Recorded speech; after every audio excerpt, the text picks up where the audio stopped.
आज है 3 अगस्त 2025 दिन रविवार। Welcome back to clean news UP. चलिए देखते हैं उत्तर प्रदेश की 25 फटाफट बड़ी खबरों को।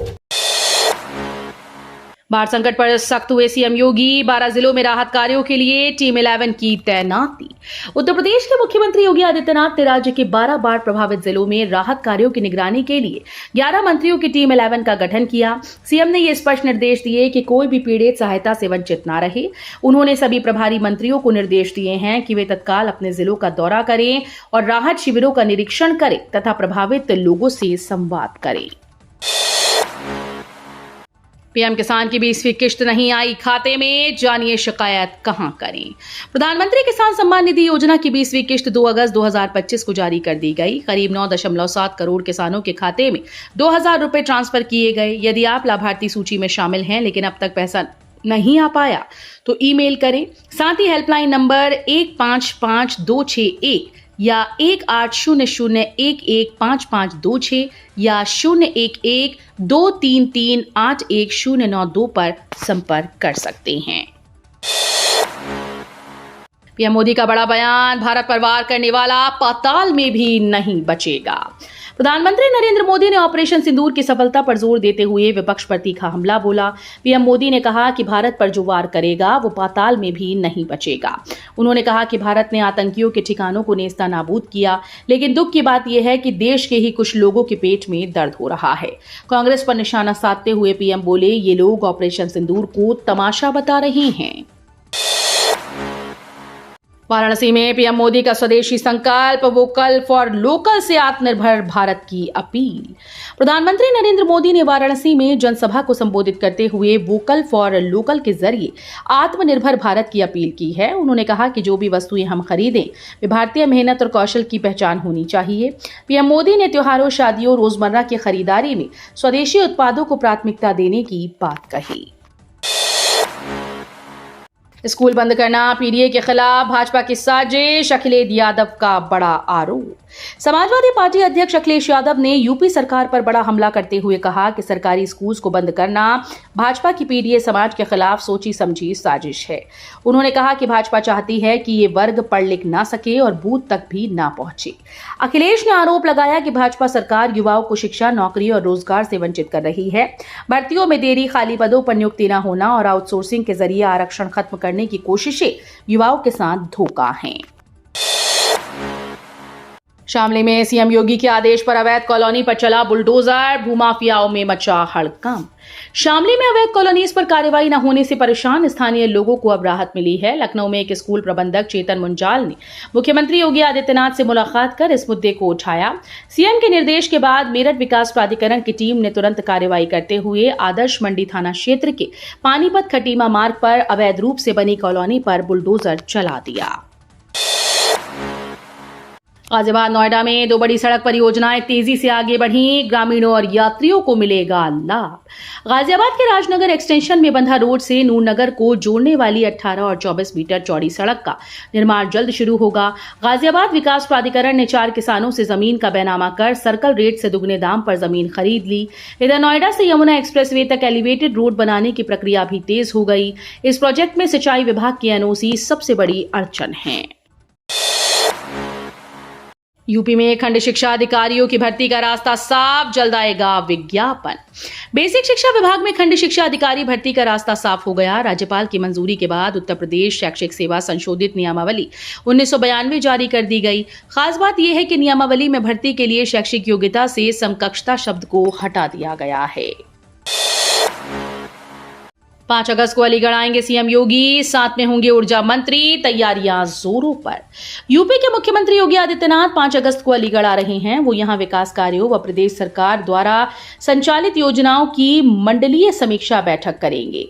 हालांकि अभी मिनट टू मिनट कार्यक्रम जारी नहीं हुआ है, मगर 5 अगस्त को आगमन के संकेत मिलने के बाद जिला पुलिस प्रशासन ने तैयारियां शुरू कर दी हैं। अब तक की तैयारियों व जानकारी के अनुसार सीएम के साथ नगर विकास व ऊर्जा मंत्री AK शर्मा भी आएंगे। सोमवार तक बदली रहेगी बरेली की सड़कों पर यातायात व्यवस्था, एक बार फिर से डायवर्जन लागू। बरेली में कांवड़ यात्रा के चलते एक माह से चल रहा नेशनल और स्टेट हाईवे पर रोडवेज बसेस व भारी वाहनों का डायवर्जन सोमवार रात से खत्म हो जाएगा। सावन का चौथा और अंतिम सोमवार 4 अगस्त को है। इससे पहले शनिवार रात 8 बजे से सोमवार रात 10 बजे तक एक बार फिर से डायवर्जन लागू कर दिया गया है। इस दौरान रोडवेज बसेस और भारी वाहन शहर में प्रवेश नहीं कर सकेंगे। मिशन 2050 धर्मांतरण गिरोह पर बड़ा खुलासा, लोगों को इस्लाम से जोड़ना था मकसद। धर्मांतरण केस में बड़ा खुलासा हुआ है। धर्मांतरण गिरोह का वर्ष 2050 तक देश भर में इस्लाम को फैलाने का टारगेट था। अपने इस मिशन को लेकर लगातार गिरोह कार्य कर रहा था। गिरोह के सदस्य डार्क वेब पर सक्रिय रहते थे, साथ ही अपनी बातचीत को गोपनीय रखने के लिए विभिन्न ऑनलाइन गेम्स का भी सहारा लेती थी। शनिवार को पुलिस आयुक्त दीपक कुमार ने प्रेस वार्ता में इसका खुलासा किया। परसाखेड़ा आवासीय योजना में सितंबर से मिलेंगे भूखंड, 4 सेक्टर्स में किसानों को होगा आवंटन। बरेली में 1 दशक से भी ज्यादा समय से कागजों में फंसी आवास और विकास परिषद की परसाखेड़ा आवासीय योजना को अब धरातल पर उतारने की तैयारी है। लैंड पूलिंग स्कीम में जमीन देने वाले किसानों को 4 सेक्टर्स में सितंबर से भूखंड आवंटित होंगे। अन्य किसानों के लिए भी लैंड पूलिंग स्कीम का विकल्प खुलेगा। अंतिम समय में हज यात्रा रद्द कराई तो जब्त होगी पूरी राशि, सऊदी अरब सरकार ने बदले नियम। हज पर जाने वाले आजमीन को इस बार अपनी यात्रा निरस्त कराना महंगा साबित होगा। हज उड़ान के अंतिम समय में यात्रा निरस्त कराने पर जमा की गई पूरी राशि जब्त की जाएगी। सऊदी अरब सरकार के नियमों में हुए बदलाव की वजह से हज कमेटी ऑफ इंडिया ने हज के लिए चयनित होने के बाद आवेदन रद्द करने पर रोक लगा दी है। वहीं अलग अलग समय पर यात्रा निरस्त कराने पर हज कमेटी प्रति यात्री 5,000 रुपए से लेकर 1 लाख रुपए तक शुल्क वसूल करेगी। अब सीयूजी नंबर नहीं उठा तो होगी कार्रवाई, स्कूल्स में मोबाइल पर भी सख्ती। मुरादाबाद मंडल में अब अधिकारी अपनी मनमानी नहीं कर पाएंगे। कमिश्नर आंजनेय कुमार सिंह ने मंडल के सभी अधिकारियों को सख्त निर्देश देते हुए कहा कि अब सीयूजी नंबर हर हाल में उठाना अनिवार्य होगा। यदि कोई अधिकारी कॉल नहीं उठाता या जानबूझकर नंबर किसी अधीनस्थ को सौंप देता है तो उसके खिलाफ सख्त कार्रवाई की जाएगी। कानपुर को फिर मिलेगी वैश्विक पहचान, मल्टी मॉडल ट्रांसपोर्ट सिस्टम से खुलेगा विकास का रास्ता। कानपुर को एक बार फिर से औद्योगिक नगरी के रूप में वैश्विक पहचान दिलाने की दिशा में बड़ा कदम उठाया गया है। शहर में अब मल्टी मॉडल ट्रांसपोर्ट सिस्टम लागू किया जाएगा, जिससे कानपुर देश के प्रमुख शहरों से सीधा जुड़ सकेगा। कमिश्नर विजेंद्र पांडियन ने कहा कि इससे न केवल व्यापारियों और निर्यातकों को फायदा होगा, बल्कि अंतर्राष्ट्रीय निवेशक भी कानपुर की ओर आकर्षित होंगे। यूपी में बकरी पालन पर मिलेगा 1 करोड़ रुपए तक का लोन और 50% सब्सिडी, युवाओं को मिलेगा बड़ा लाभ। उत्तर प्रदेश सरकार ने युवाओं और पशुपालकों के लिए एक नई योजना की शुरुआत की है, जिसके तहत अब बकरी पालन पर 1 करोड़ रुपए तक का लोन और 50% तक की सब्सिडी मिलेगी। राष्ट्रीय पशुधन मिशन के तहत लागू इस योजना का मकसद युवाओं को स्वरोजगार से जोड़ना और ग्रामीण अर्थव्यवस्था को मजबूती देना है। यदि कोई युवा 100 से 500 बकरियों की यूनिट शुरू करता है तो सरकार उस परियोजना लागत का आधा हिस्सा सब्सिडी के रूप में दे सकती है। मोदी योगी का नाम लेने का दबाव, नहीं झुकने पर टॉर्चर। मालेगांव ब्लास्ट केस में बरी हो चुकी साध्वी प्रज्ञा सिंह ठाकुर ने मुंबई कोर्ट में जमानती औपचारिकताएं पूरी करने के बाद मीडिया से कहा कि पूछताछ के दौरान उन पर मोदी, योगी, मोहन भागवत सहित कई नेताओं का नाम लेने का दबाव बनाया गया। उन्होंने दावा किया कि झूठ न बोलने पर उन्हें टॉर्चर किया गया। हालांकि एनआईए कोर्ट ने अपने इस फैसले में इन आरोपों को सबूत के अभाव में खारिज कर दिया। सुप्रीम कोर्ट भी पहले इन्हें खारिज कर चुका है। अदालत ने कहा कि अवैध हिरासत या टॉर्चर का कोई ठोस प्रमाण मौजूद नहीं है। रिकॉर्ड गायब, 250 अस्पताल लैब संचालकों को करना होगा दोबारा आवेदन, तब मिलेगा 5 साल के लिए लाइसेंस। स्वास्थ्य विभाग से अस्पताल पैथोलॉजी लैब का रिकॉर्ड गायब होने के बाद नए सिरे से प्रक्रिया शुरू हो गई है। इसमें करीब 250 अस्पताल लैब के संचालकों को फोन पर संदेश भेजकर नए सिरे से आवेदन करने को निर्देशित किया गया है। प्रमाण पत्रों की जांच और संस्थान के भौतिक सत्यापन के बाद लाइसेंस का नवीनीकरण किया जाएगा। 8 माह बाद फिर शुरू होने जा रही उड़ान, इन शहरों के लिए हवाई सेवा शुरू हो सकती है चालू। 8 माह के लंबे इंतजार के बाद अलीगढ़ एयरपोर्ट एक बार फिर से यात्रियों की आवाजाही से गुलजार होने वाला है। फ्लाई बिग एयरलाइंस, जो पहले भी इस रूट पर सेवा दे रही थी, अगस्त के अंत तक हवाई सेवा शुरू करने की तैयारी में है। इस बार कंपनी ने केवल लखनऊ ही नहीं बल्कि आजमगढ़ और अयोध्या जैसे अन्य प्रमुख शहरों के लिए भी उड़ानें शुरू करने की योजना बनाई है। यूपी में अगले 24 घंटे भारी बारिश का अलर्ट, लखनऊ समेत 60 से ज्यादा जिलों में चेतावनी। उत्तर प्रदेश में मानसून दोबारा सक्रिय हो गया है। भारतीय मौसम विभाग ने अगले 24 घंटे में लखनऊ, कानपुर, प्रयागराज, वाराणसी, मेरठ, गाजियाबाद समेत 60 से ज्यादा जिलों में भारी बारिश का अलर्ट जारी किया है। बीते 24 घंटे में कन्नौज, कानपुर, कासगंज में तेज बारिश रिकॉर्ड की गई। 6 अगस्त तक पूर्वी और पश्चिमी यूपी में मेघ गर्जन और वज्रपात की भी संभावना जताई गई। मौसम विभाग ने लोगों को सतर्क रहने, अनावश्यक यात्रा से बचने और आपदा से जुड़ी जानकारी पर नजर बनाए रखने की सलाह दी। ज्योतिष और शिक्षा से एमए में केवल 2 अंक पर मिला प्रवेश, 6500 अभ्यर्थियों ने पीजी में लिया दाखिला। बीएचयू में 6500 अभ्यर्थियों ने पोस्ट ग्रेजुएशन प्रवेश ले लिया है। अब सिर्फ 1000 सीटें और अंतिम राउंड एडमिशन के लिए बची हैं।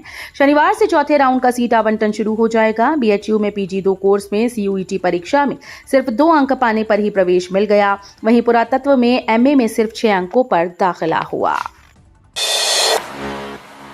उत्तर प्रदेश में कक्षा 9वीं से 12वीं तक व्यावसायिक शिक्षा अनिवार्य, चुनने होंगे 76 जॉब रोल। माध्यमिक विद्यालयों में व्यावसायिक शिक्षा को अनिवार्य किया जा रहा है। कक्षा 9 से 12 तक के छात्रों को 23 व्यावसायिक क्षेत्रों में से किसी एक क्षेत्र से संबंधित कार्य भूमिका सीखनी होगी। शासन ने इन ट्रेड्स के तहत करीब 76 प्रकार के जॉब रोल तय किए। हालांकि इन पाठ्यक्रमों के संचालन और संसाधन की पूरी जिम्मेदारी स्कूल प्रबंधन पर ही डाली गई है। रूबीबी बना देश के टॉप यूनिवर्सिटी क्लब का हिस्सा। महात्मा ज्योतिबा फुले रोहिलखंड विश्वविद्यालय ने एक बार फिर से ये साबित कर दिया कि सरकारी यूनिवर्सिटी भी क्वालिटी एजुकेशन और रिसर्च के मामले में किसी से कम नहीं। साल 2025 की रैंकिंग में एमजेपीआरयू ने शानदार छलांग लगाते हुए 4 अलग अलग कैटेगरी में देश के टॉप संस्थानों में जगह बनाई है। लखनऊ में अवैध डेयरियों पर नगर निगम की बड़ी कार्रवाई, 13 भैंस और 3 गाय जब्त। लखनऊ में अवैध डेयरी के खिलाफ नगर निगम ने सख्त रुख अपनाते हुए ठाकुरगंज क्षेत्र में विशेष अभियान चलाया। शनिवार को कार्रवाई के दौरान 13 भैंसें और 3 गाय जब्त की गईं, जिन्हें पीजीआई स्थित कांजी हाउस में भेज दिया गया। नगर निगम ने चेतावनी दी कि जुर्माना जमा किए बगैर पशु नहीं छोड़े जाएंगे। नगर आयुक्त गौरव कुमार के निर्देश पर पशु कल्याण अधिकारी डॉक्टर अभिनव वर्मा ने बताया कि आईजीआरएस पोर्टल और अन्य माध्यमों से शिकायतें मिल रही थीं। हाथरस में व्यक्तिगत परीक्षा के पंजीयन केंद्र बने, पत्राचार शिक्षा के लिए भी यही कर सकते हैं संपर्क। माध्यमिक शिक्षा परिषद की ओर से आयोजित होने वाली वर्ष 2026 की बोर्ड परीक्षा के व्यक्तिगत परीक्षार्थियों के आवेदन पत्रों की उपलब्धता और पंजीकरण के लिए केंद्रों का निर्धारण कर दिया गया है। डीआईओएस संत प्रकाश ने बताया कि पंजीकरण के लिए पंडित दीनदयाल उपाध्याय राजकीय मॉडल इंटर कॉलेज टुक्सान, राजकीय हाई स्कूल बस्तोई, राजकीय हाई स्कूल मोहरिया, राजकीय हाई स्कूल अरौठा और राजकीय कन्या इंटर कॉलेज को जिम्मेदारी सौंपी गई। तो ये थी आज की 25 फटाफट बड़ी खबरें। अगर आपको न्यूज पसंद आई हो तो वीडियो को लाइक और शेयर जरूर करें। धन्यवाद।